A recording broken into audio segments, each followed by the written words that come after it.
तो बेटा अभी भी न्यूटन लॉज ही चल रहा है, ये चैप्टर हमारा अच्छा चैप्टर है, थोड़ा लंबा चैप्टर है, न्यूटन लॉज का नेक्स्ट लेक्चर है। अभी हमने स्प्रिंग वाली जो फोर्स है उसके बारे में बात कर ली है, तो अब हम एक अलग तरीके की चीज पढ़ेंगे जो है कंस्ट्रेन्ड मोशन। ठीक है, ये कंस्ट्रेन्ड मोशन पढ़ने का फायदा होता है, इससे आपके जो क्वेश्चंस होते हैं वो काफी इजीली सॉल्व हो जाते हैं। तो जेई में आपके जो मुश्किल मुश्किल क्वेश्चन आते हैं वो हम कंस्ट्रेन्ड मोशन के हिसाब से सॉल्व करने की कोशिश करेंगे। तो यहाँ पर भी यही है कि पुली वाला सिस्टम है या वेज वाला सिस्टम है या कुछ भी ऐसा चीज है, तो उन चीजों को हम कंस्ट्रेंट इक्वेशन लगाकर सॉल्व कर सकते हैं। कैसे करेंगे ये हम सारी चीज अभी समझेंगे। तो सबसे पहले कंस्ट्रेंट मोशन का मतलब समझ लो। कंस्ट्रेंट का मतलब क्या होता है? कंस्ट्रेंट जो वर्ड है सुना है कभी पहले जिंदगी में? नहीं सुना। कंस्ट्रेंट का मतलब क्या होता है? कुछ तरीके की रेस्ट्रिक्शन हो। कंस्ट्रेंट का मतलब क्या होता है? किसी तरीके की तुमने रेस्ट्रिक्शन लगा दी हो, तब आता है तुम्हारा कंस्ट्रेंट। कंस्ट्रेंट जो टर्म है वही तब आती है जब तुमने किसी तरीके की रेस्ट्रिक्शन लगा रखी। तो कंस्ट्रेंट मोशन का मतलब क्या होता है कि अगर आप अपनी किसी ऑब्जेक्ट को फोर्स कर रहे हो कि भाई तू इसी तरीके से चलेगी, आप इस चीज के अलावा किसी और तरीके से नहीं चल सकते, तो उस तरीके के मोशन को हम कंस्ट्रेंट मोशन कहते हैं। ठीक है बेटा, ये चीज समझ में आई सबको कि हाँ कंस्ट्रेंट वर्ड का मतलब क्या है? आई थिंक मेरी स्क्रीन पॉज है। हाँ, पुली सिस्टम भी हमारा कंस्ट्रेंट सिस्टम होता है, हमारा वेज सिस्टम भी कंस्ट्रेंट सिस्टम होता है। इन सारी की सारी चीजों में हम कंस्ट्रेंट मोशन जो होता है उसी की इक्वेशन सब अप्लाई करेंगे ताकि ये जो सिस्टम है वो इजीली सॉल्व हो जाए। तो कंस्ट्रेंट मोशन की डेफिनेशन लिख लो। Constraint motion happens constrained motion happens if a body if a body if a body is forced to move in a restricted way। अगर तुम किसी बॉडी को एक ही तरीके से फोर्स कर रहे हो कि भाई तू इसी तरीके से चलेगी, तो उसको हम कहते हैं कंस्ट्रेन्ड मोशन। ठीक है, तो जैसे अगर इसका एक एग्जांपल मैं बोलूं, सपोज हमारे पास ऐसे एक बड़ा सा बिल्डिंग टाइप का चीज है, इसके ऊपर आप लोगों ने एक ब्लॉक रख रखा है, इसके ऊपर आप लोगों ने एक ब्लॉक रख रखा है। तो बेटा आप लोगों को पता है कि अगर मैं इस पे फोर्स लगा रही हूँ ब्लॉक पे, तो ये ब्लॉक के ऊपर एक कंस्ट्रेंट है कि ये सबसे पहले इसकी जो भी ये जिसके ऊपर रखी हुई है टेबल उसी के अलोंग मूव करेगी, है ना। और उसके बाद ये जो ब्लॉक है वो आपका नीचे गिरेगा। उसके बाद आपका ये जो ब्लॉक है वो एक्सेलरेशन ड्यू टू ग्रेविटी की वजह से नीचे करेगा। तो ये भी तो इसका कंस्ट्रेंट ही हो गया ना एक तरीके से, कि आपका ऑब्जेक्ट जो है उस पर रिस्ट्रिक्शन है कि भाई आप इसी तरीके से चल सकते हो, है ना बेटा। तो सिमिलरली अगर मैं वेज की बात करती हूँ, सिमिलरली अगर आप लोग वेज की बात करते हो, तो वेज में भी तो एक कंस्ट्रेंट मोशन की बात आ गई ना। अगर मैं वेज के ऊपर कोई भी ऑब्जेक्ट रख रही हूँ तो वो ऑब्जेक्ट के ऊपर एक वो ऑब्जेक्ट रिस्ट्रिक्टेड है कि तुम्हारी वो इस वेज के ऊपर तक ही चलेगी, वो वेज के ऊपर ही तो स्लाइड करेगी। So there is some constraint which is here. ठीक है बेटा, तो अब जो तुम्हारे कंस्ट्रेंट होते हैं वो हम दो तरीके के पढ़ेंगे। There are two primary constraints which we will study about. दो प्राइमरी कंस्ट्रेंट्स होते हैं हमारे। इनर्शियल और नॉन इनर्शियल में? नहीं, वो तो फ्रेम्स हो गए, वो तो तुम्हारे फ्रेम्स हो गए। दो प्राइमरी कंस्ट्रेंट्स जो होते हैं, पहला हो गया स्ट्रिंग या फिर रॉड का कंस्ट्रेंट। ठीक है, स्ट्रिंग और रॉड का तो सिंपल कंस्ट्रेंट है कि भाई उसकी लेंथ तो कांस्टेंट ही रहेगी, स्ट्रिंग और रॉड की लेंथ थोड़ी चेंज हो सकती है। और दूसरा कंस्ट्रेंट हमारा हो गया वेज का, तो उसके हमारी जो वेज प्रॉब्लम्स होती हैं वो थोड़ी सी इजीली सॉल्व हो जाती है। तो ये दोनों जो कंस्ट्रेंट्स है वो हमें पढ़ने हैं। तो सबसे पहले जो हम स्टार्टिंग करेंगे हमारे कंस्ट्रेंट मोशन वाले पार्ट की, वो हम करेंगे स्ट्रिंग या रॉड कंस्ट्रेंट से। अभी ये ब्रीफ में समझ में आया थोड़ा बहुत? Yes ma'am. Yes ma'am. ठीक है, तो अब स्ट्रिंग कंस्ट्रेंट पे आ जाओ। अब स्ट्रिंग कंस्ट्रेंट में हम ऐसी एक ऑब्जेक्ट कंसिडर करेंगे। हाँ बेटा, मैम एक हाँ देख लो बच्चा। मैम जैसे स्यूडो फोर्स वाला टॉपिक है वो इसमें ही आएगा? हाँ, वो इसके बाद आएगा। एक बार ये कंस्ट्रेंट मोशन पढ़ ले, उसके बाद सूडो फोर्स पढ़ेंगे। ठीक है, तो सूडो फोर्स से आई थिंक फिर ये वाला जो न्यूटन लॉस वाला पार्ट है वो फिनिश हो जाएगा। उसके बाद फिर हम अपनी एक दूसरी यूनिट चालू करेंगे, फ्रिक्शन की या फिर सर्कुलर मोशन की। आज मैं खुशी मैम की क्लास में गया था, उनका फ्रिक्शन स्टार्ट हुआ था। अच्छा, उनका फ्रिक्शन स्टार्ट हुआ था। नहीं ठीक है, अभी सूडो फोर्स तो हमारा सूडो फोर्स स्टार्ट होएगा पहले, इसके बाद उसके बाद फ्रिक्शन करेंगे, या फिर फ्रिक्शन से पहले, फ्रिक्शन पहले करना होगा तो पहले कर लेंगे। एक बार मैं बाकी टीचर से भी बात कर लूंगी किस तरीके से डिस्कस करना है। ठीक है, तो अब ये स्ट्रिंग कंस्ट्रेंट का क्या मतलब होता है थोड़ा सा ये समझने की कोशिश करो। स्ट्रिंग कंस्ट्रेंट तुम्हारा तब एक्ट करता है जब तुम्हारी थोड़ी सी ये वाली प्रॉपर्टीज हो। पहली प्रॉपर्टी क्या है कि लेंथ जो है स्ट्रिंग की वो कांस्टेंट है। String is inextensible, string is inextensible, ये सारी अजम्पशन हम लोग लेके चलते हैं। String is inextensible which implies that length of the string is constant. Length of the string length of the string is constant. और दूसरी इसकी कंडीशन क्या होती है जिसमें हम स्ट्रिंग कांस्टेंट लगाते हैं कि स्ट्रिंग तुम्हारा पूरे टाइम स्लैक है, सॉरी टाइट है, string is tight always, string is tight always. और स्ट्रिंग जो होता है वो तुम्हारा कभी भी स्लैक नहीं होएगा, does not slack, does not slack. Is this okay? Yes ma'am. ठीक है, तो अब इसका मैं तुम्हें एक एग्जांपल भी दे देती हूँ, इसकी वजह से क्या होता है ये भी समझो और इसका एग्जांपल भी देख लेना। अब अगर सपोज मेरे पास एक डब्बा है, वो डब्बा यहाँ पर हमने रखा हुआ है, दो डब्बे हैं रादर, ठीक है, ये डब्बा ए है, ये डब्बा बी है, और इसको मैं फोर्स से खींच रही हूँ and this is connected by a string, this is connected by a string and I am pulling B by some force. तो यार तुम लोगों को एक बड़ी सिंपल सी चीज पता है कि जितनी डिस्प्लेसमेंट मेरी ए की आएगी, जितनी डिस्प्लेसमेंट मेरी ए की आएगी, जितनी डिस्प्लेसमेंट से ए आगे जाएगा उतनी डिस्प्लेसमेंट से बी भी तो आगे जाएगा। B, yes ma'am. का रीजन क्या है भाई? स्ट्रिंग की तो लेंथ उतनी ही है। उसका रीजन क्या है कि स्ट्रिंग की लेंथ तो उतनी है, दोनों में सेम एक्सेलरेशन वगैरह लगती है, बट उससे तुम ये भी तो देखो स्ट्रिंग जितना डिस्प्लेसमेंट बी आगे गया उतना ही तो वो ए को भी खींच लेगा ना आगे, ताकि स्ट्रिंग की लेंथ मेरी सेम रहे। वैसे ही अगर तुम पुली सिस्टम इमेजिन करते हो, अभी इसी को हम बाद में और एक्सटेंड कर देंगे मूवेबल पुली के केस में, ठीक है। वैसे ही अगर सपोज हमारे पास इस तरीके की पुली है और ये पुली के ऊपर तुमने दो मासेस बांध रखे हैं, पुली के ऊपर तुमने दो मासेस बांध रखे हैं, तो बेटा सपोज तुम्हारा एक मास ऊपर जा रहा है, एक मास नीचे जा रहा है। अब सपोज तुम्हारा एक मास ऊपर गया, एक मास नीचे गया, तो दोनों की जो लेंथ होएगी वो तो सेम ही ऊपर नीचे जाएगी ना। जितनी लेंथ से सपोज ये ए मास है, ये बी मास है, जितनी लेंथ से बी मास तुम्हारा ऊपर गया, जितनी लेंथ से बी मास तुम्हारा ऊपर गया, जितनी लेंथ उसने कवर करी उतनी तो लेंथ से ए मास नीचे नहीं आ जाएगा। और रीजन क्या है कि जो स्ट्रिंग की लेंथ है वो तो सेम ही रहेगी ना, जितनी ये स्ट्रिंग की ए से बी तक जितनी टोटल लेंथ थी वो तो तुम्हारी सेम ही रहना चाहिए। सही बात है ना बेटा? ठीक है, तो यहाँ पर तुम्हारा एक कंस्ट्रेंट, यहाँ पे तुम्हारे पास एक कंस्ट्रेंट रिलेशन आ गया that X A will be equal to x B in both these situations. तो यही होता है हमारा कंस्ट्रेंट रिलेशन।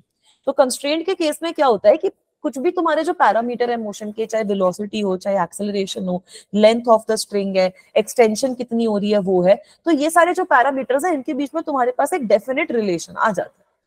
ठीक है, तो यहाँ पर जो बॉडीज तुम्हारी स्ट्रिंग से डायरेक्टली कनेक्टेड होती है उसमें तुम ये रिलेशनशिप बहुत इजीली लगा सकते हो कि कितनी डिस्प्लेसमेंट होनी चाहिए एक बॉडी की with respect to the other body. Is this part okay? ठीक है, ये वाली चीज समझ में आई यहाँ तक? अब यहीं से तुम इसको आगे भी लेके जा सकते हो। जैसे मैं अगर यही वाले एग्जाम्पल के बारे में थोड़ी आगे बात करती हूँ, तो ये वाला एग्जाम्पल सब बच्चों को समझ में आ गया होगा कि अगर हमारे पास ग्राउंड है और ग्राउंड के ऊपर हमारे दो डब्बे हैं, एक डब्बा है हमारा ए और दूसरा डब्बा है हमारा B, and suppose they are connected by some string, suppose they are connected by some string, ये एक string से connected and I am pulling them by force F। तो बेटा इसकी वजह से दोनों में डिस्प्लेसमेंट होएगी। तो A हमारा कुछ डिस्प्लेसमेंट से मूव हुआ XA और B हमारा कुछ डिस्प्लेसमेंट से मूव हुआ XB। तो यहाँ पर स्ट्रिंग की जो लेंथ है वो कांस्टेंट है, और स्ट्रिंग तुम्हारा अगर पूरे टाइम टाइट है तो जितनी लेंथ से बी आगे चलेगा उतनी तो लेंथ से वो ए को भी खींच लेगा, है ना। Since length of string is constant, तुम्हारा एक कंस्ट्रेंट आ गया। Since length of string is constant, since length of string is constant, तो लेंथ ऑफ स्ट्रिंग कांस्टेंट होने से यहाँ पर क्या होगा, एक्स ए की value will be equal to x B की वैल्यू। अगर मैं इन दोनों को डिफरेंशिएट कर दूं, अगर मैं इसको डिफरेंशिएट कर दूं, मेरे पास क्या आ जाएगा, D X A upon D T will be equal to D X B upon D T. Velocity भी सेम आ गई भाई, we get V A is equal to V B. अगर मैं इसको डिफरेंशिएट कर दूं तो एक्सेलरेशन भी सेम आ गई। अगर मैं इसको भी डिफरेंशिएट कर दूंगी, D V A upon D T will be equal to D V B upon D T. तो यहाँ से मेरे पास एक्सेलरेशन भी जो है, एक्सेलरेशन की जो इक्वेशन है वो भी सेम आ जाएगी। ठीक है, तो यहाँ पर अगर तुमने ये कंस्ट्रेंट इक्वेशन यूज करी तो कंस्ट्रेंट इक्वेशन से तुम लोग डायरेक्टली देख सकते हो कि हमारे पास तीन इक्वेशंस बन गई। पहली की दोनों की जो डिस्प्लेसमेंट है वो हमारी इक्वल है क्योंकि length of the string is constant, दूसरी दोनों की वेलोसिटीज भी इक्वल है, और तीसरी जो एक्सेलरेशन है वो भी इक्वल है। Is this part okay? ठीक है, सही है। अब यही सारी जो ये वाली जो चीज है वो तुम सारी की सारी जगहों पे अप्लाई कर सकते हो। सपोज हमारे पास एटवुड मशीन है, सपोज तुम्हारे पास एटवुड मशीन है, तो एटवुड मशीन में भी तो एक तरीके से यही एनालिसिस लग रहा है ना तुम्हारा। एटवुड मशीन को अगर मैं ड्रॉ करती हूँ, अगर एटवुड मशीन, हाँ, तो हमारे पास एक ये पुली होगी। स्क्रीन अटक गई है क्या यार? ये स्क्रीन तो आ रही है।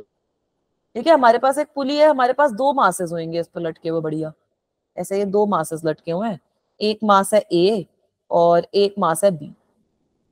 ठीक है, इसी तरीके से होती है ना एटवुड मशीन। अब हम लोगों को पता है कि भाई जितनी डिस्प्लेसमेंट ये मास ए कवर करेगा, जितनी डिस्टेंस ये मास ए कवर करेगा, उतनी डिस्टेंस से मास बी जो है वो नीचे आ जाएगा, क्योंकि स्ट्रिंग की लेंथ तो सेम ही है। Yes ma'am. है ना, तो यहाँ से तुम्हारे पास क्या, इसी तरीके के सिस्टम को तो एटवुड मशीन कहते हैं ना, जहां पर तुम्हारी एक पुली है जिसके ऊपर से तुमने स्ट्रिंग डाल रखी है और तुम्हारी दो ऑब्जेक्ट्स कनेक्टेड है। तो हेवियर ऑब्जेक्ट नीचे गिरती है, लाइटर ऑब्जेक्ट तुम्हारी ऊपर चली जाती है। हाँ समीर बेटा, कोई डाउट है बच्चा अभी तक? मैम ये मशीन से पहले क्या लिखा है आपने? एटवुड, ATWOOD, वो इसका नाम है। इस तरीके की मशीन को एटवुड मशीन कहते हैं, जहां पर पुली के ऊपर दो स्ट्रिंग है और दोनों पे मास लटके हुए हैं। Okay ma'am. ठीक है बेटा, तो इस तरीके की सिचुएशन में भी अब क्या होगा, इस तरीके की सिचुएशन में भी एक्स ए की वैल्यू एक्स बी की वैल्यू के इक्वल हो जाएगी। अगर मैं इसको डिफरेंशिएट करूंगी, VA will be equal to VB। अगर मैं इसको डिफरेंशिएट करूंगी, then acceleration of A will be equal to acceleration of B। यही तो हम यूज करके अभी तक इन तरीके के क्वेश्चन को सॉल्व करते आ रहे थे ना, राइट? Yes ma'am. ये मल्टीपल तुम्हें एग्जांपल्स दिखा रही हूँ, फिर बाद में स्टेप्स देखेंगे कि कंस्ट्रेंट इक्वेशन को कैसे अप्लाई करते हैं। अब एक और एग्जांपल देखो, this is an example, this is an example. Example में क्या हो रहा है कि सपोज हमारे पास ये तो हमारी धरती है ना, ये हमारी धरती है, और ये वाली लाइन छोड़ देते हैं, इस पे हमने एक पुली लगा रखी है, इस पे हमने एक पुली लगा रखी है। आज मेरे को डायग्राम ड्रॉ करने पड़ेंगे ढेर सारे, तो तुम लोग भी रेडी रहो अपनी कॉपीज में ड्रॉ करने के लिए। अब यहाँ पर हमने एक स्ट्रिंग लगा रखा है बेटा, ठीक है, एक मास यहाँ से लटका हुआ है M2 और एक मास यहाँ पे हमने लगा रखा है M1। इस तरीके के क्वेश्चन भी हम लोगों ने सॉल्व तो कर ही लिए, है ना, इस तरीके के भी क्वेश्चन हम लोगों ने सॉल्व तो कर ही लिए। Yes, ma'am. अब हमें पता है कि इस वाली सिचुएशन में भी क्या होगा, M2 नीचे गिरेगा, M1 आगे चलेगा, है ना। ऑब्वियस सी बात है मैम, ये कैसी चीज बोल रहे हो, ऑब्वियस सी बात है कि M2 हमारा M1 कुछ आगे चलेगा, M1 कुछ यहाँ पर आ गया, और M2 जो है वो हमारा और नीचे गिर जाएगा।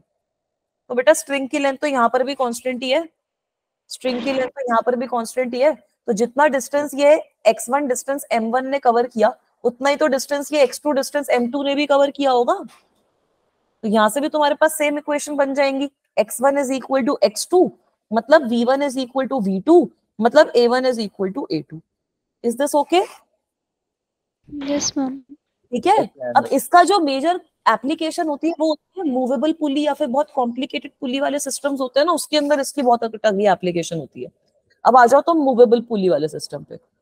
Now let us come to movable pulley. तो मूवेबल पुली की तो मैं एनिमेशन दिखाई थी ना मैंने यूट्यूब पे, अभी पिछली क्लास में देखी थी आप लोगों ने। तो बेटा उसमें हमने क्या देखा था कि एक तो हमारे पास फिक्स पुली होती है, एक हमारे पास मूवेबल पुली होती है। तो सपोज मेरे पास उसी तरीके का एक सिस्टम है, सपोज मेरे पास उसी तरीके का एक सिस्टम है, बड़ा सा डायग्राम बना रही हूँ। एक मेरे पास फिक्स्ड पुली है, एक मेरे पास मूवेबल पुली है। तो यहाँ पर एक है ये वाला, एक ये हिंज है, इस पे मैंने एक पुली टांग रखी है। तो यहाँ से मेरा एक स्ट्रिंग जा रहा है, उस पर एक मास लटका हुआ है, उस पर कुछ मास लटका हुआ है M1 या फिर A ब्लॉक मान लो, कुछ भी मान लो। यहाँ से एक दूसरा स्ट्रिंग है, और यहाँ पर मेरी एक दूसरी पुली है, यहाँ पर मेरी एक दूसरी पुली है, यहाँ पर हमारी एक दूसरी पुली है। तो अब ना तुम लोग ये डायग्राम से भी देख सकते हो कि जो पहली वाली पुली है वो मैंने एक हिंज से फिक्स कर रखी है। जो ये पहली वाली पुली मैंने यहाँ पर बना रखी है ना, that is fixed with some hinge. तो ये जो पहली वाली पुली होगी ये तो तुम्हारी फिक्स्ड पुली होगी, this is a fixed pulley. और ये जो दूसरी वाली पुली है ये तुम्हारी अब मूव कर सकती है ना, ये वाली जो पुली है ये तुम्हारी अब मूव कर सकती है। तो ये पुली कुछ इस तरीके से होती है, कुछ इस तरीके से यहाँ से कनेक्टेड होती है, ठीक है बेटा। और नीचे यहाँ पर एक मास लटका हुआ है, सपोज यहाँ पर एक M2 मास लटका हुआ है, सही है बच्चों। तो जितना ये मास तुम्हारा, सपोज M2 मास तुम्हारा जितना नीचे जाएगा उतना ही तुम्हारा कुछ M1 मास जो है वो ऊपर की डायरेक्शन में चला जाता है, ठीक है ये चीज। अब अगर हमें इसके बीच में रिलेशन निकालना है, तो अभी भी तुम्हें पता है स्ट्रिंग की लेंथ जो है वो तो तुम्हारी चेंज हो नहीं सकती, स्ट्रिंग की लेंथ तुम्हारी चेंज नहीं हो सकती, है ना। तो यहाँ पर एक ना बड़ी इंपॉर्टेंट चीज देखो, सपोज मेरा जो M1 ब्लॉक है, I am saying that it is moving up by some distance x1, और अगर ये M1 ब्लॉक ऊपर गया, ऑब्वियसली बात है ये वाला जो मेरा पुली है ये नीचे जाएगा विद सम डिस्टेंस x2।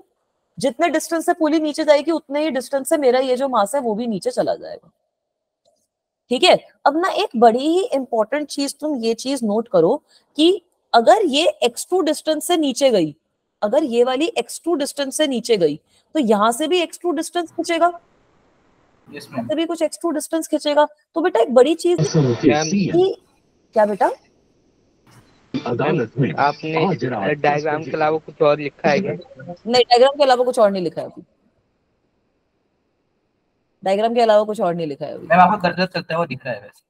ठीक है, दिख रहा है मेरा डायग्राम, दिख रहा है मेरा डायग्राम ही लिखा है अभी मैंने, और कुछ नहीं लिखा है। ये पेन है ना यस मेरे हाथ मैम, में। डायग्राम तो दिख रहा है। ठीक है भाई, मैं तुम्हें क्या समझाने की कोशिश कर रही हूँ कि अगर ये वाला जो धागा है, ये जो धागा मैंने बनाया है, ये x2 डिस्टेंस से नीचे गया, तो ये वाला धागा भी तो x2 डिस्टेंस से नीचे जाएगा, यस मैम। है ना। तो उसके लिए Yes, ये ma'am. धागा है, ये जो x1 वाला धागा है, इसको कुछ इस तरीके से, ये 2x2 के बराबर नहीं आ जाएगा मेरे पास। Yes ma'am.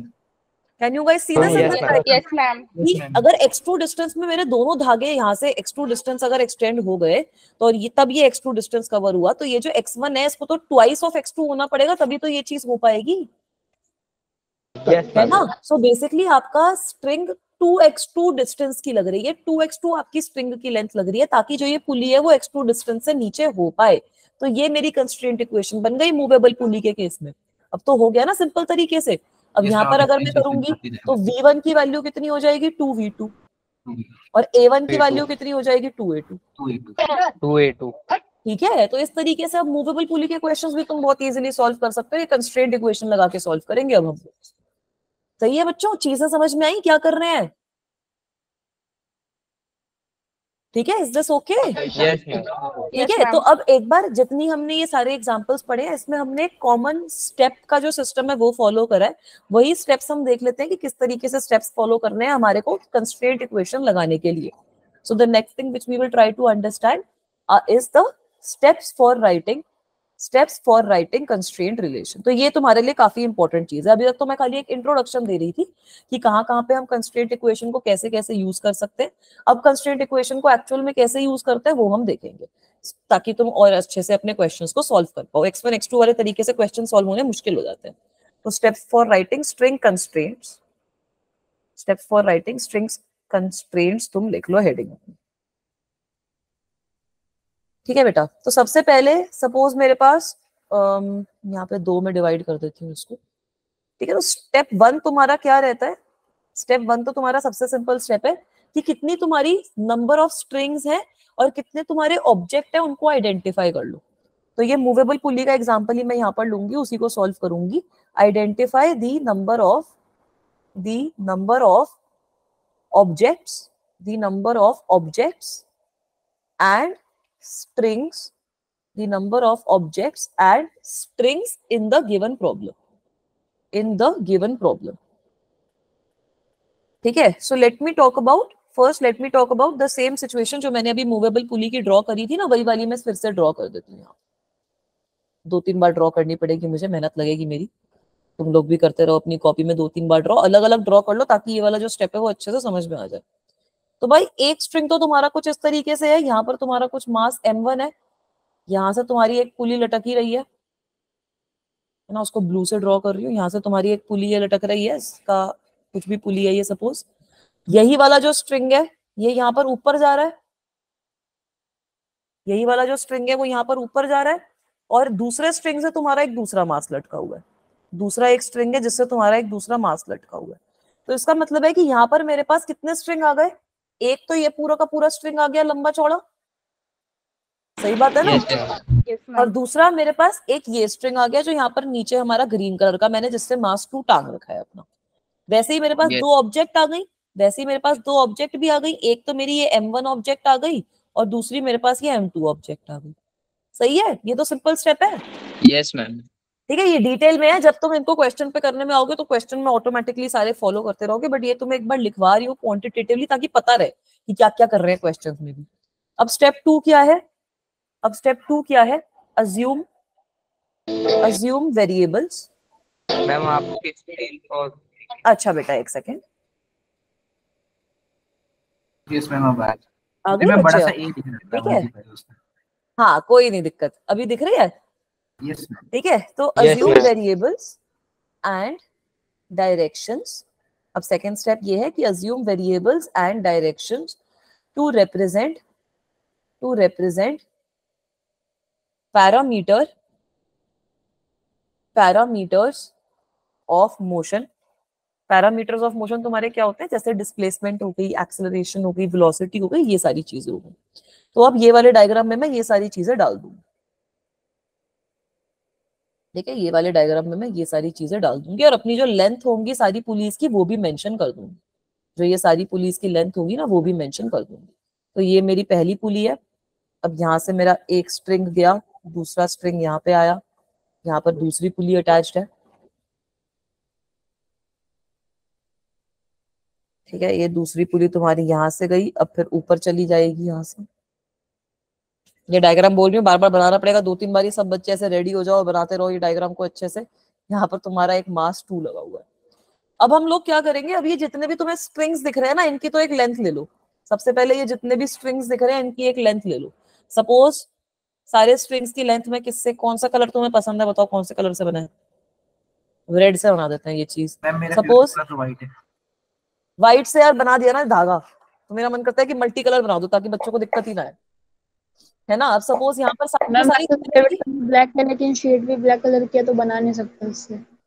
ब्लैक से नहीं बना सकते, नहीं ब्लैक से दिखेगा नहीं, मैं तो बना दूंगी फिर तुम लोगों को दिखेगा नहीं, ठीक है। अब ये जो सारी लेंथ है ना इनको अलग अलग अज्यूम कर लो। सपोज ये जो लेंथ है स्ट्रिंग की L1 है, ये जो यहाँ पर तुम्हारी लेंथ आ रही है ना, ये वाली जो लेंथ है तुम्हारी यहाँ से लेकर यहाँ तक, ये तुम्हारी कुछ L2 है। ये वाली जो लेंथ आ रही है पूरी की पूरी, ये तुम्हारी कुछ L3 के बराबर है।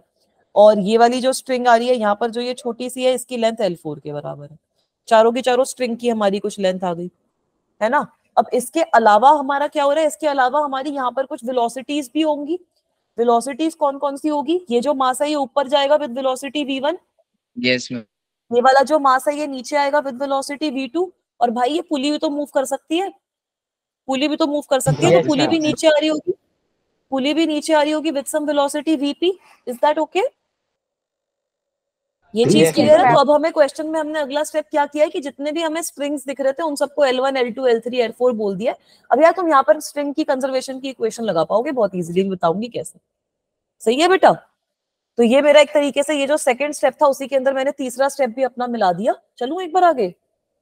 Yes ma'am. ठीक है, तो ये जो तीसरा स्टेप था वो भी मैंने अपने सेकंड स्टेप के अंदर ही मर्ज कर दिया। स्टेप 3 मेरा यही होता है that identify a string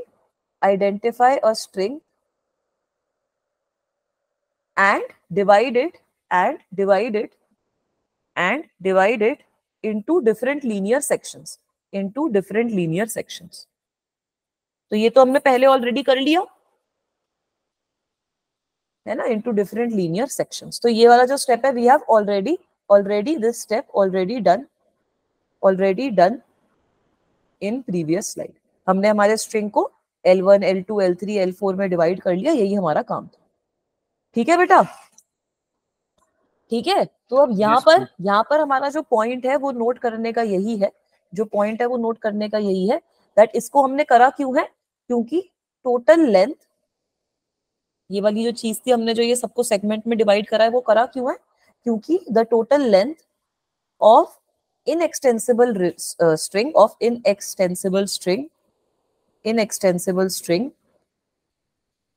always remains constant,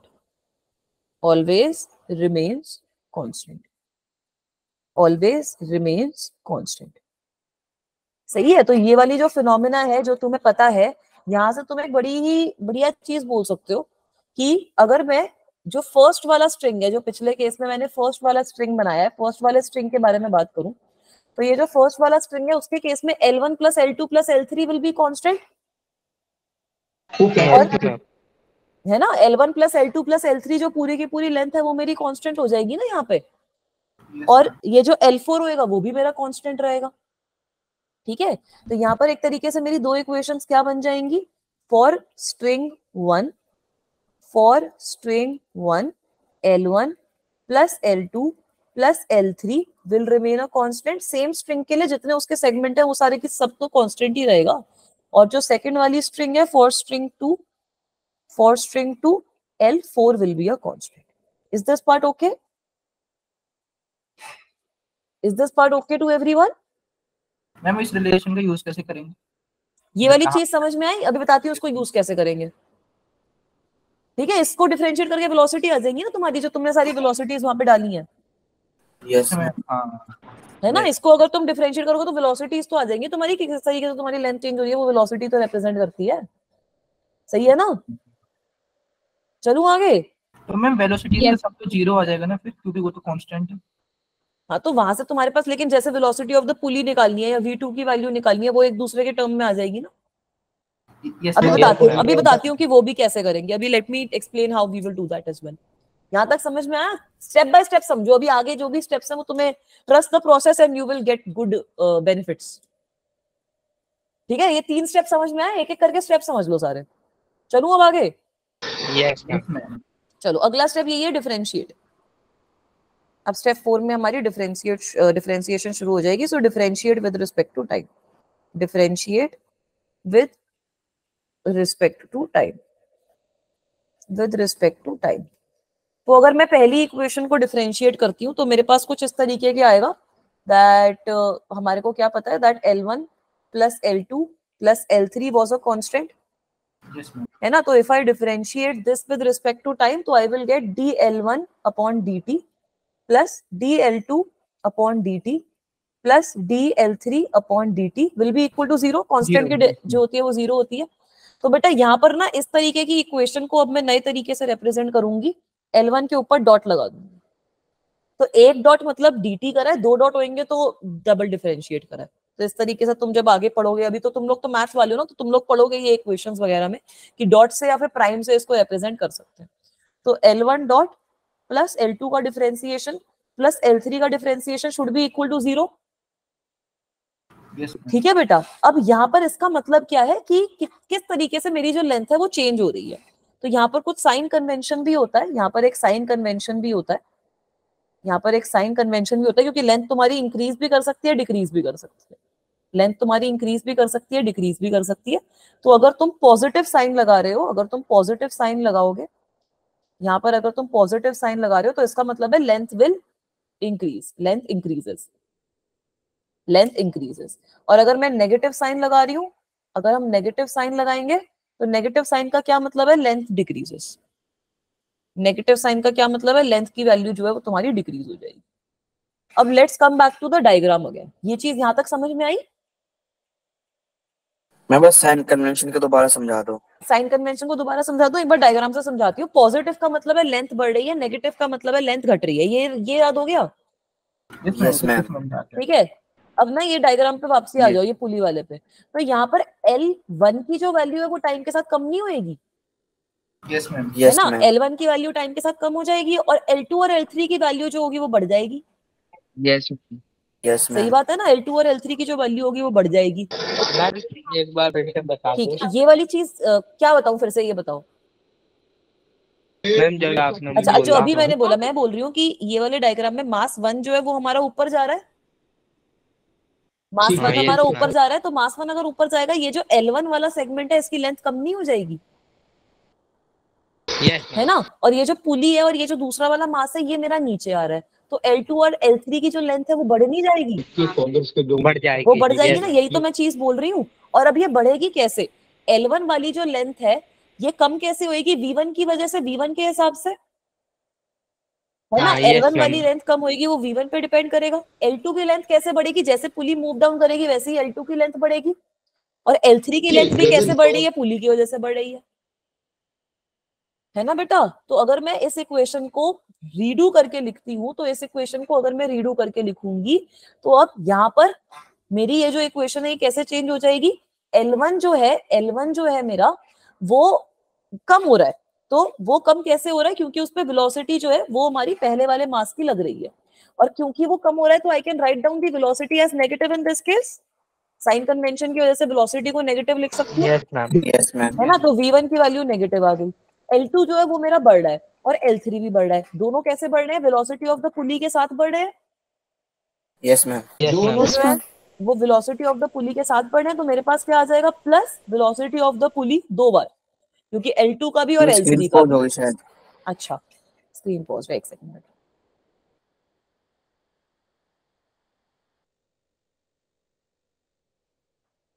ठीक है, ये आ जाएगी ना इक्वेशन। L1 जो है वो तो मेरी मास के साथ ऊपर जा रही है, वो घट रही है, तो इसलिए नेगेटिव V1 डाल दिया। ठीक है, Vp और Yes, Vp ma'am. दोनों वेलोसिटीज ऑफ द पुली है। तो जैसे L2 और L3 इंक्रीज होगी वैसे ही वेलोसिटी ऑफ द पुली की डायरेक्शन में तो होगी। तो यहाँ से आ गई ना हमारे पास equation same, that V1 is equals to 2Vp। सही है, यही तो इक्वेशन हमारे पास पहले भी आई थी। Yes ma'am.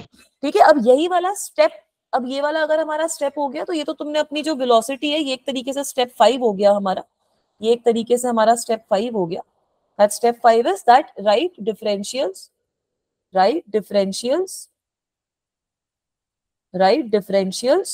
in terms of velocity, ठीक है, और फिर अपनी जो इक्वेशंस है उनको सॉल्व कर लो। अब फाइनल स्टेप क्या है तुम्हारा? फाइनल स्टेप क्या है कि यही सेम जो हमने सारा का सारा एनालिसिस किया है वो एनालिसिस तुम सारे के सारे स्ट्रिंग्स के लिए रिपीट कर लो, है ना। स्टेप 6 यही है, that repeat all the steps for each string, repeat all the steps for each string। ठीक है बेटा, तो अब अगर मैं जो दूसरा वाला स्ट्रिंग भी देखूं तो दूसरे वाले स्ट्रिंग में क्या है, L4 की वैल्यू मेरी कांस्टेंट है, L4 जो है उसकी वैल्यू मेरी कांस्टेंट है। इसका मतलब क्या है, that L4 dot will be equal to 0, है ना, यही तो हमने किया है ना। अब हमने L4 dot will be equal to 0 लिख दिया है। तो now let us go back, अब ये L4 डॉट को थोड़ा सा एनालाइज करते हैं कि ये L4 डॉट क्या बोला है। बेटा ये L4 डॉट जो है वो किस तरीके से नीचे जाएगा, ये जो अगर तुम मूवेबल पुली का एग्जांपल देखते हो तो पुली, हाँ पुली भी तुम्हारी नीचे जा रही है, मास भी तुम्हारा नीचे जा रहा है। तो नेट तुम्हारा मास किस तरीके से नीचे जा रहा है उसकी जो इक्वेशन बनती है वो बन जाती है V2 माइनस Vp के हिसाब से, कि मास तुम्हारा V2 से नीचे जा रहा है, पुली तुम्हारी V ऑफ द पुली से नीचे जा रही है। तो रिलेटिव मेरी जो वेलोसिटी बनेगी स्ट्रिंग की वो रिलेटिव वेलोसिटी कितनी हो जाएगी, V1 minus V2 minus Vp। तो V2 minus Vp will be equal to 0। तो यहां से तुम्हारे पास V2 की वैल्यू कितनी आ गई, Vp के बराबर। ठीक है, यहां से तुम्हारे पास V2 की वैल्यू कितनी आ गई, Vp के बराबर। तो using these equations you can very simply see that हमारे पास V1 की वैल्यू आ गई 2V2 के बराबर। सही बात है ना बेटा? Yes ma'am. है ना, क्योंकि V2 is equals to Vp और V1 की वैल्यू आई थी twice of the velocity of pulley. तो इसमें यही होता है कि तुम्हें एफर्ट जो होता है मूवेबल पुली के केस में कम डालना पड़ता है। तो यहां से तुम देख सकते हो, येलो पार्ट से लिखा थोड़ा मैं ये दोबारा समझाना। अच्छा एक बार दोबारा समझा देती हूँ बेटा। येलो पार्ट से मैंने क्या लिखा है कि मूवेबल पुली के केस में अब हो क्या रहा है, पर let's go back to the diagram. हमारी ये जो L4 है, L4 डॉट हमारा 0 आ रहा है, तो जो लेंथ हमारी फोर्थ वाली है वो हमारी चेंज नहीं हो रही है। तो यहाँ पर हमारा इसका जब हम इक्वेशन लिखेंगे इस पर दो वेलोसिटीज एक्ट कर रही है ना, एक तो V2 एक्ट कर रही है, V2 की वजह से सिस्टम नीचे जा रहा है, और दूसरी ये Vp एक्ट कर रही है, दूसरी ये जो Vp एक्ट कर रही है वो एक्ट कर रही है। तो ये जो लेंथ है ये मेरी अनचेंज रह रही है, तो ये दोनों इक्वल हो जानी चाहिए, तभी तो लेंथ चेंज नहीं हो रही। Yes ma'am. है ना, that means V2 minus Vp must be equal to 0। तो वही तो मैंने इक्वेशन लिखी है यहाँ पर बेटा। सही है, अभी समझ में आया? मैम हाँ बेटा। मैम एक बार स्टेप 5 दिखा दो। स्टेप 5 दिखा दूं, देख लो बच्चा।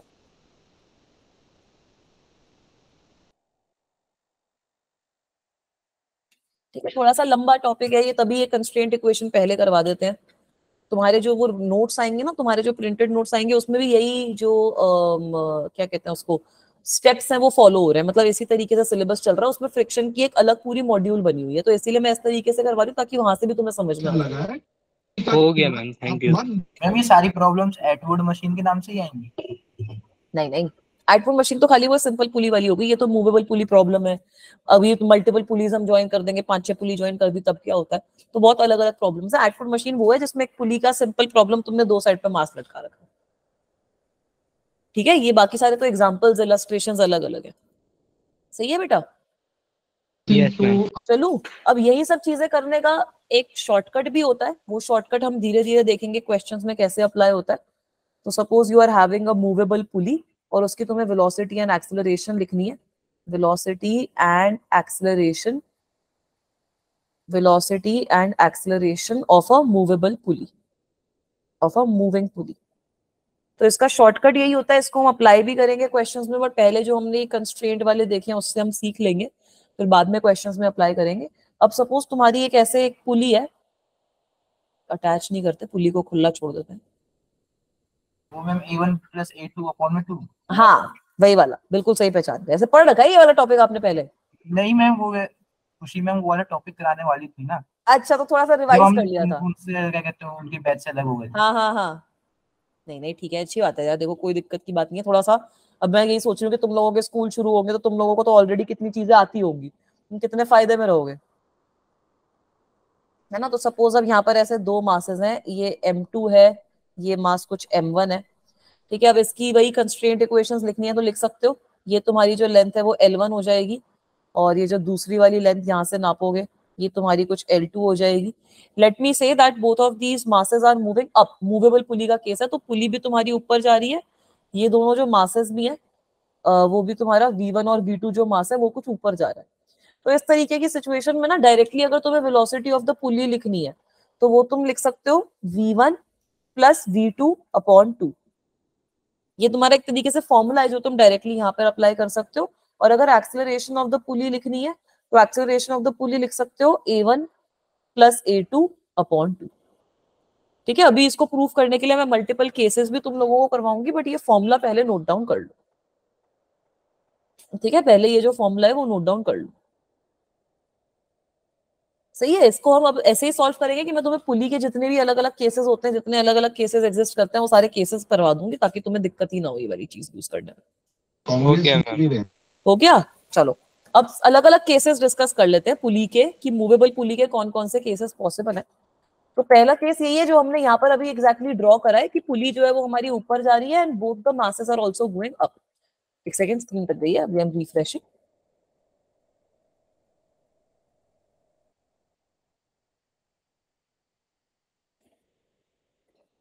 ठीक है, so now this is case 1। Case 1 is what, both masses, दोनों मासेस भी तुम्हारे ऊपर जा रहे हैं एंड पुली भी ऊपर जा रही है। Both masses and pulley go upwards. जो हमने भी लास्ट में ड्रॉ करा है वही सेम एग्जैक्ट चीज। तो इस केस में क्या होगा, अब हमारे पास एक ऐसे ये पुली है, ठीक है। ये पुली पता नहीं मेरी ऐसे अजीब सी लग रही है, बट ठीक है तुम लोग समझ जाओगे ना। अब यहाँ पर दो हमने मासेस लगा रखे हैं M1 और एक मास हमने लगा रखा है M2। अब दोनों के दोनों मासेस भी ऊपर जा रहे हैं, पुली भी ऊपर जा रही है। तो सबसे पहले तो आइडेंटिफाई कर लो भाई, हमारे पास स्ट्रिंग तो यहाँ पर एक ही है ना। इस केस में हमारे पास स्ट्रिंग तो एक ही है, ऑब्जेक्ट मेरी एक तरीके से एक पुली है और दो मेरे मासेस हैं, तो दोनों सबकी वेलोसिटी असाइन कर दो। हमें क्वेश्चन में ही बोला है कि तो सबके सब ऊपर जा रहे हैं, तो V1 भी ऊपर है, V2 भी ऊपर है, पुली भी मेरी ऊपर ही जा रही है, पुली भी मेरी जो है वो ऊपर ही जा रही है इन सबकी। अब तीसरा स्टेप क्या था हमारा, सबको लेंथ असाइन कर दो। तीसरा स्टेप क्या था, सबको लेंथ असाइन कर दो। तो लेंथ असाइन करते ही ये लेंथ हो जाएगी L1 और जो दूसरी लेंथ है वो कितनी हो जाएगी L2। तो हमारे पास कंस्ट्रेंट इक्वेशन क्या आ जाएगी, L1 plus L2 must be constant. Yes ma'am. है ना, V1 प्लस नहीं L1 प्लस L2 अब मेरी कांस्टेंट आ गई, तो इसको अगर मैं डिफरेंशिएट करती डिफरेंशिएशन हूँ, करेंगे ना अब। हाँ, तो L1 dot plus L2 dot must be equal to 0, that is the next step. अब तो मैथ्स ही करनी है। अब हमें देखना है कि ये L1 जो है वो कैसे चेंज हो रही है, L2 जो है वो कैसे चेंज हो रही है। तो बेटा L1 में ऊपर की डायरेक्शन में VP है, नीचे की डायरेक्शन में V1 है, तो L1 तुम्हारी कैसे चेंज होएगी, VP माइनस V1, है ना। VP तुम्हारी टेंड करेगी लेंथ को इंक्रीज करने में, V1 टेंड करेगा लेंथ को डिक्रीज करने में। सही है। और तुम्हारी ये जो L2 है, L2 के केस में क्या लिखोगे, VP minus V2, so this must be equal to 0। तो यहाँ पर तुम्हारे पास अब क्या रिलेशन आ जाएगा, 2VP is equals to 2VP is equals to V1 minus V2, V1 plus V2। तो यही तो अभी हमने फॉर्मूले में भी लिखा था, यही तो सेम चीज अभी हमने फॉर्मूले में भी देखी थी, है ना बेटा। और अगर इसी को तुम डिफरेंशिएट करोगे तो तुम्हारे पास एक्सेलरेशन भी आ जाएगी, बट यही सेम एग्जैक्ट चीज तो हमने फॉर्मूले में भी देखी थी ना बेटा। So we saw the same thing from formula. We saw the same equation in the formula. Is this okay? Ma'am derivation में मैम दो चीजें समझ हाँ मैम, एक तो मैम जो आपने वेलोसिटी को डायरेक्शन दी थी V1 और V2 जो डायरेक्शन ऊपर की तरफ दी मैम, ठीक है। और एक मैम जहाँ पे मैम L1 को रिप्लेस करके मैम आपने VP माइनस V1 और VP माइनस V2 बेटा ये जो, ठीक है, पहला तो तुम समझ लो कि जो डायरेक्शन मैंने दिया वो डायरेक्शन इसलिए दी कि क्वेश्चन में मुझे गिवन है कि मास भी ऊपर जा रहे हैं दोनों के दोनों और पुली भी ऊपर जा रही है।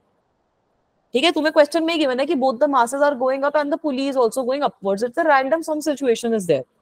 तो अब अगर ये दोनों के दोनों ऊपर जा रहे हैं और पुली भी तुम्हारी ऊपर जा रही है, तो इस तरीके में जो लेंथ का चेंज ये होएगा, L1 डॉट की जो वैल्यू चेंज होएगी वो लेंथ की चेंज क्यों होएगी?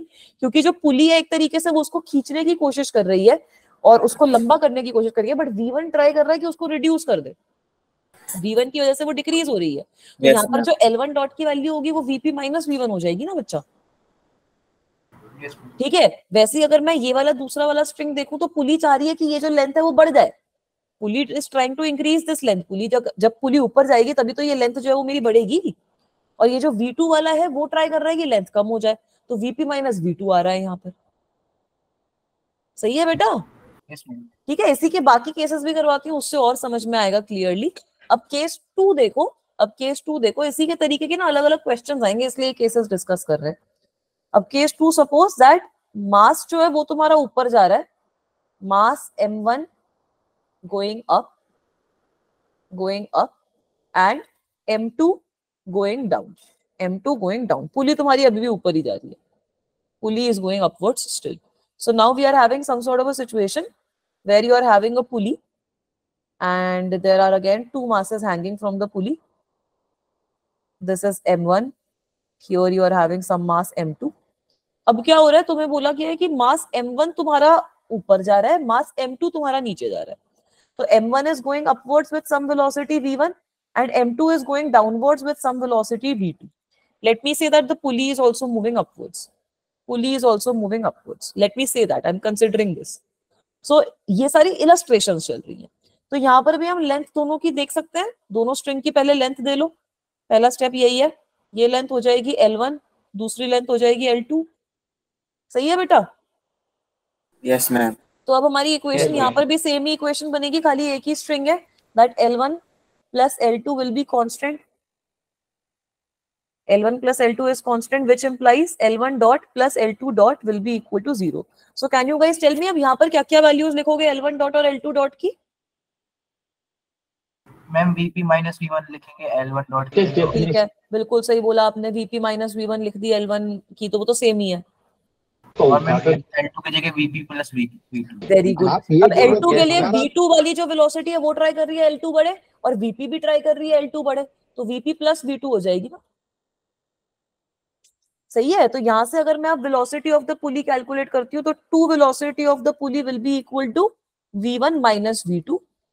तो वेलोसिटी ऑफ द पुली कितनी आ गई? V1 minus V2 upon 2। तो अगर यही सेम चीज तुम अपने वो फॉर्मूला में भी डालोगे तो फॉर्मूला में हमें क्या पता था, that V vector is equals to V1 vector plus V2 vector upon 2, है ना? This is my velocity of the pulley.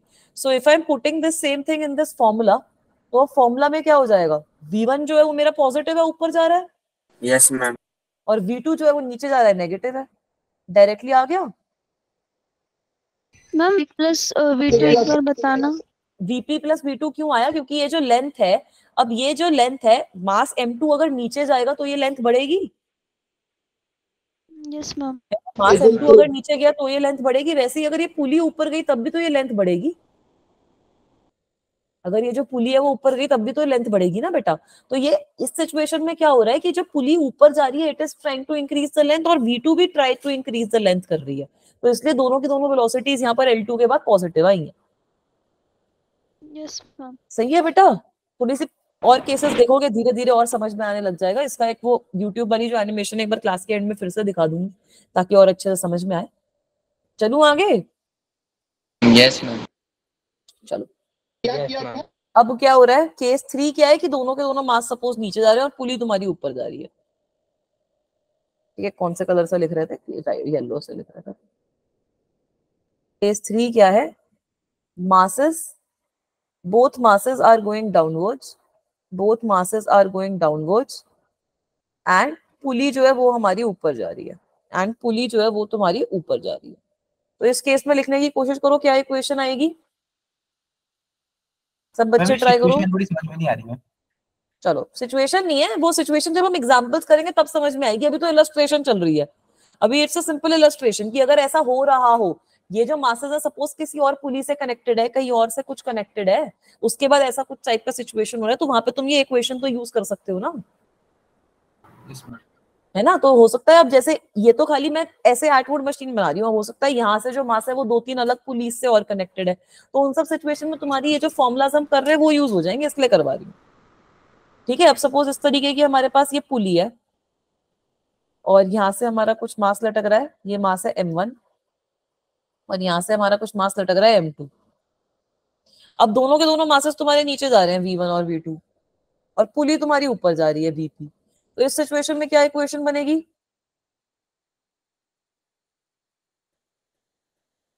L1 plus L2 is equal to constant. वो तो तुम्हारी सेम इक्वेशन ही बन रही है। Very good.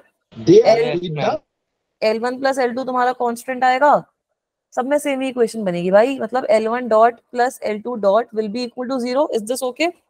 Yes ma'am. है ना बेटा। तो यहाँ पे अगर मैं अब इसकी वैल्यू देखती हूँ तो हमारे पास क्या वैल्यू आ जाएगी? L1 डॉट की क्या वैल्यू आएगी? V1 plus V2। Very good. मतलब Vp plus V1 yes ma'am. और दूसरे की क्या वैल्यू हो जाएगी? Vp plus V2। VP plus V2।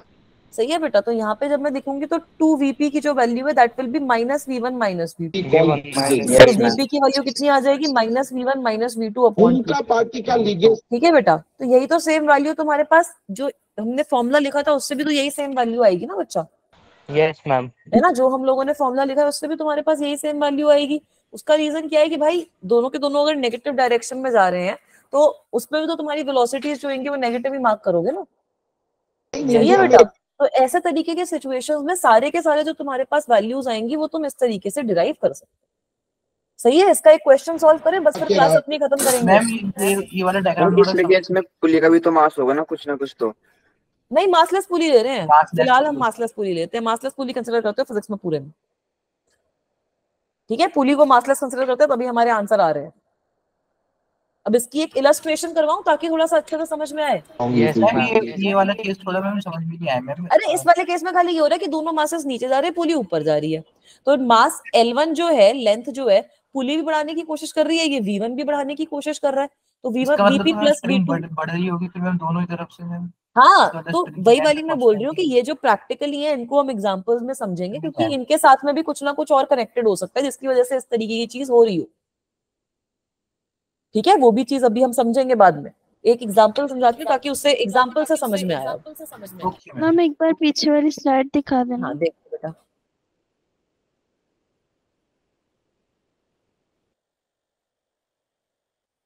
अगर लेंथ बढ़ रही है, अगर जो भी मोशन हो रहा है वो लेंथ बढ़ाने के केस में हो रहा है तो पॉजिटिव लोगे, जो मोशन हो रहा है लेंथ घटाने के तरीके से हो रहा है, लेंथ घटाने की डायरेक्शन से हो रहा है तो नेगेटिव लेंगे।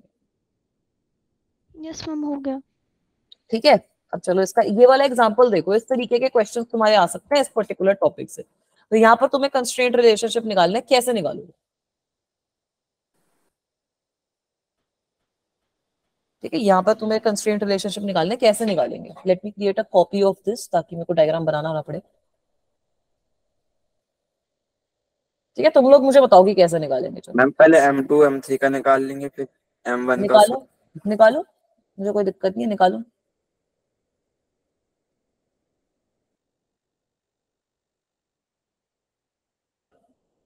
करो, निकालने की कोशिश करो एक बार।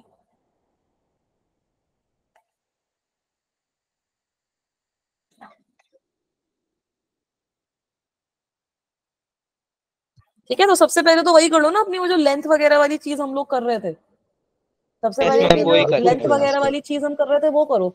भाई अब यहाँ से तुम्हें कुछ नेचुरली ये चीज दिख रही है कि ये जो M1 मास है ये तो ऊपर जाएगा।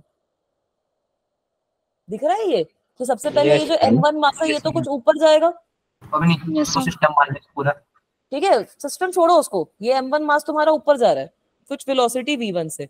अब यहाँ पर तुम्हें दिखेगा जो भी मैं एप्लीकेशंस करवा रही थी, ये जो पुली है ये नीचे आएगी, यस मैम।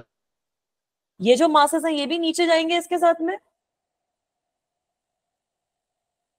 Yes ma'am. तो दोनों मासेस हैं, मासेस तो तुम्हारे नीचे की डायरेक्शन में ही मूव कर रहे हैं, तो दोनों मासेस तुम्हारे V2 और V3 से जाएंगे तो नीचे। अभी समझ में आई कि किस तरीके से ये जो पुरानी चीजें हम लिख रहे थे वो पॉसिबल यस है। मैम। सही है Yes, बेटा। ma'am. तो यहाँ पर भी अब मैं इन सबकी लेंथ जो है वो लेवल कर सकती हूँ, है ना। सबकी लेंथ आप लेवल Yes, कर दो। ma'am. ये वाली जो लेंथ है वो कुछ L1 हो गई, ये जो दूसरी वाली लेंथ है इसको L2 लेवल कर दो, ये पूरी की पूरी जो लेंथ है वो L2 हो गई। ठीक है, उसके बाद ये वाली जो लेंथ यहाँ पर लटक रही है ये आपकी L3 हो गई।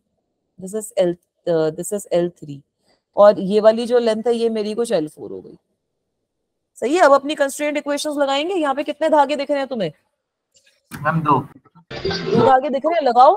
Ma'am V1 equal to VP आ जाएगा तो इक्वेशन बन जाएगी।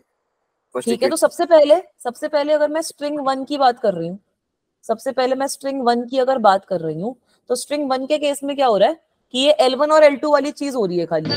L1 dot plus L2 dot must be equal to 0, ये बन जाएगी ना पहली इक्वेशन। अब यहाँ पर तुम्हारा L1 जो है वो तो डिक्रीज कर रहा है, L2 जो है वो इंक्रीज कर रहा है। तो जो मैं कन्वेंशन लिखूंगी वो क्या लिखूंगी? Minus V1 plus VP must be equal to 0। तो यहाँ से हमारे पास V1 की वैल्यू तो VP के बराबर आ गई। बिल्कुल सही बोली बच्चे ने। सही है बेटा। अब आ जाओ स्ट्रिंग 2 पे। तो ये स्ट्रिंग 2 के केस में क्या हो रहा है? स्ट्रिंग 2 के केस में क्या हो रहा है? L3 प्लस L4 वाली चीज चल रही है। So L3 dot plus L4 dot will be equal to 0। सही है ना बेटा? अब यहाँ पर क्या हो रहा है भाई कि जो ये V2 नीचे के डायरेक्शन में लग रहा है, ये तो स्ट्रिंग की लेंथ बढ़ाने की कोशिश कर रहा है, और ये जो पुली वाली चीज है जो ये नीचे जा रही है, इसकी वजह से स्ट्रिंग की लेंथ कम हो रही है। तो यहाँ पर जब तुम L3 की वैल्यू लिखोगे तो क्या लिखोगे? V2 माइनस VP, और L4 की लिखोगे तो कितनी लिखोगे? V3 minus will be equal to 0। तो यहाँ से तो तुम्हारी वेलोसिटी ऑफ द पुली कितनी आ जाएगी? एक तरीके से VP की वैल्यू कितनी आ जाएगी? Very good. VP की वैल्यू कितनी आ जाएगी?